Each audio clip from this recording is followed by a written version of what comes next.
Кумухский водопровод – это знаменитая так называемая персидская или иранская кягризная система, подземные галереи. Значит, где-то далеко от населенного пункта подбирается такое место для подземного резервуара. Видимо, хорошие знатоки бывали там, да.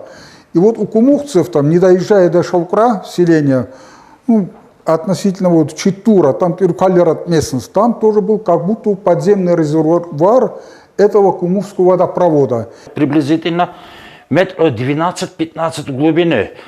Сперва яму роют на такую глубину, потом они идут под землей. Через метров 50 опять сверху же туда. Но как они туда попадали, тоже рассчитать очень трудно.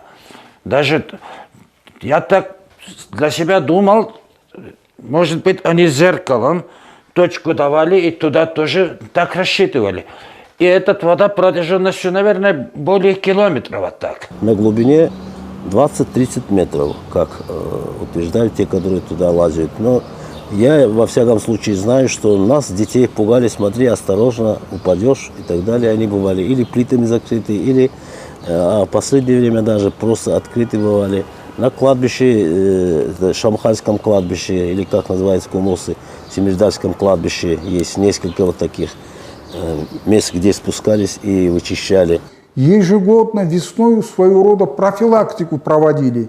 Проверяли, там целостность ли там подземной галереи, нет ли обвалов, не уходит ли в сторону вода, так сказать, и таких подвижных, смелых таких ребят, там 14-15 лет, в колодец спускали, и они проходили всю эту галерею от до. Через каждые 100 метров и, там, знали, где спустить, где подняться там, да. Туннель на четвереньках может передвигаться. А по туннелю идут гончарные вот такие трубы, которые собираются внутрь. В некоторых местах каменный желоб идет, сверху накрытый плоскими камнями. То есть это была самотеком идет вода. Но я знаю, что также по гончарным трубам Кумухи и канализация была. Это говорили раньше. Раньше ни одно вот этот с крыш вода на улицу не шло, говорит. У всех вода во двор, из двора центральная канализация. Даже в данный момент сохранилось место на главной дороге, там Касулкулла называется. Вот туда выходила, говорит, и человек непосредственно, который в эту канализацию заходил, говорит, чуть-чуть пригнувшись, арочный такой проем, говорит, можно пройти от начала Кумуха до самого верхнего конца. Там 4 и вроде 4 параллельных ряда вот так, которые примыкают туда, все канализационные дела вот такие. И водопровод, и канализация с использованием гончарных труб функционировали уже в XIV веке. Можно смело это утверждать, поскольку трубы проходили под землей, где находится кладбище, а первые захоронения датированы именно XIV веком. Следовательно, водопровод проложили раньше, чем здесь стали хоронить людей. К сожалению, до наших дней мало что сохранилось, но еще на заре коллективизации эти источники прекрасно работали, и представители старшего поколения помнят эти места и даже вкус той воды. В годы индустриализации началось строительство и расширение дорог с использованием тяжелой техники, самосвалов и тракторов.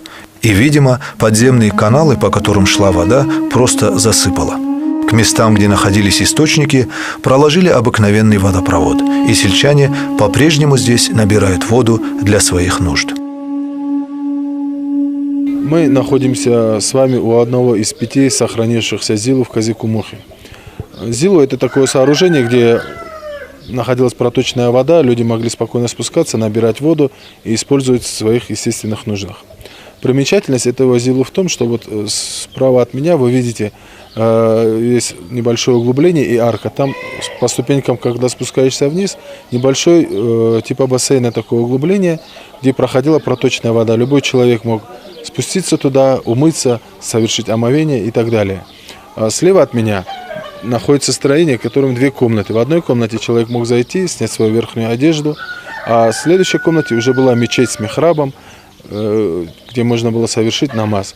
Также примечательно это зилу еще тем, что здесь находили приют оставшиеся на дороге путники. Они могли спокойно прийти сюда, умыться, провести ночь и продолжить свое путешествие. Вот сейчас мы наблюдаем один вход в подземную систему водопровода. Она расположена возле Шамхайского кладбища. Вот современное кладбище селения Кумух, Шамхайское кладбище. И еще неподалеку от этого входа есть еще один вход. Мы сейчас к нему пройдем.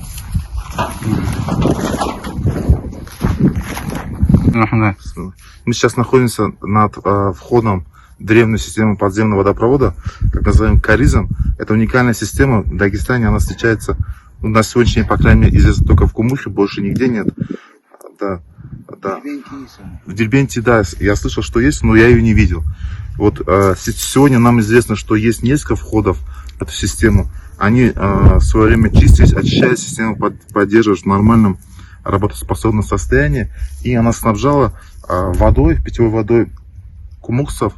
Есть несколько источников в Кумухе, которым люди пользовались в свое время. Сейчас некоторые из них не функционируют, потому что система, видимо, нарушена. Скорее всего, это и есть основная причина, почему там нет воды в этих источниках. Ну, ее нужно изучать, это однозначно, потому что она уникальная, имеет важное историческое значение. Это уникальный памятник истории, архитектуры, построенный еще персами. Ну и важный факт, который нельзя не учитывать, то что система проходит под строением селения Кумух, и какие-то пустоты, над которыми могут быть построены сооружения современные, могут быть неприятные негативные последствия.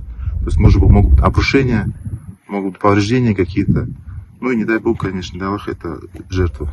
На сегодняшний день, в соответствии с законодательством Российской Федерации, это федеральный закон номер 73, статья 34.1, от границ территории объектов культурного наследия, а если они неизвестны, то если они не установлены, то от внешних стен объекта культурного наследия устанавливается ограничение, так называемая защитная зона, в пределах которой запрещается любое капитальное строительство за исключением проведения строительства линейных объектов, таких как, допустим, водопровод и так далее. То есть вот от этих стен, которые нам сегодня известны, которые мы сегодня можем наблюдать, 100 метров во все стороны строительство запрещено, соответственно, законодательством.